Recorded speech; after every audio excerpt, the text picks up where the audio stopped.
Oke, Bung Siswanto, terkait dengan konflik-konflik yang tadi dipaparkan oleh Bung Siswanto, tentu sebagai serikat pekerja yang memang basicnya adalah membela dan memperjuangkan kesejahteraan dari pekerja itu sendiri. Nah, terkait dengan advokasi adanya upah murah, PHK maupun PHK tanpa pesangon, kriminalisasi. Nah, apa yang akan dilakukan seorang Siswanto ketika dipercaya nantinya menjadi seorang pimpinan tertinggi di Jawa Timur?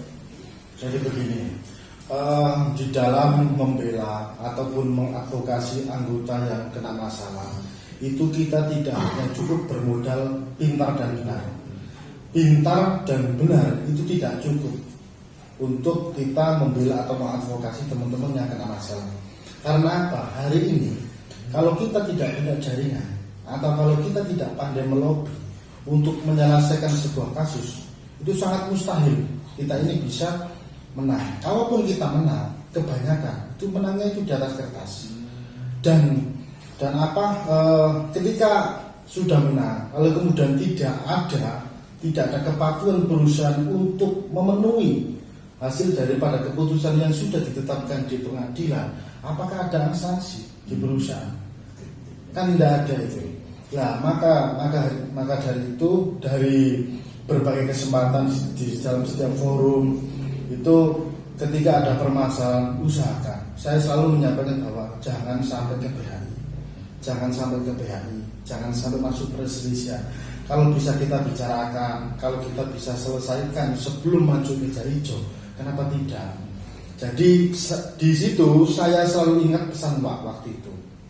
Wak almarhum Wak pernah menyampaikan pada saya, kalau menyelesaikan sebuah persoalan itu ibarat lingkaran.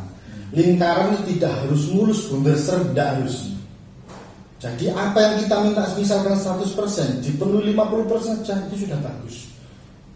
Beliau menyampaikan almarhum Wak itu, lingkaran itu bundar. Kalau keinginan kita seperti lingkaran bundar serem, itu sangat kesulitan.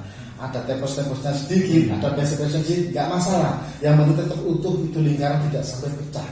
Itu pesan dari almarhum Wak waktu yang sampai dengan hari ini saya pegang, bahwa di dalam persoalan itu kita harus ada yang ngalah, ada yang tidak menang sendiri. Jadi itulah yang harus di pesan-pesan itu untuk dipatuhi lah, karena bahwa hari-hari ke depan akan semakin tidak ada kalah dan menang di dalam perburuan ya. Disitulah nanti akan muncul win-win solusi. Jadi lebih mengutamakan upaya-upaya persuasi, komunikasi untuk mencari win-win solution tadi ya. Karena tidak mungkin pekerja dan pengusaha ini berkonflik terus-menerus ya. Ya, karena prinsipnya antara pekerja dan perusahaan ini kan mitra. Kalau kemudian kedudukan serikat pekerjanya di tengah-tengah, bisa menyelesaikan persoalan tersebut.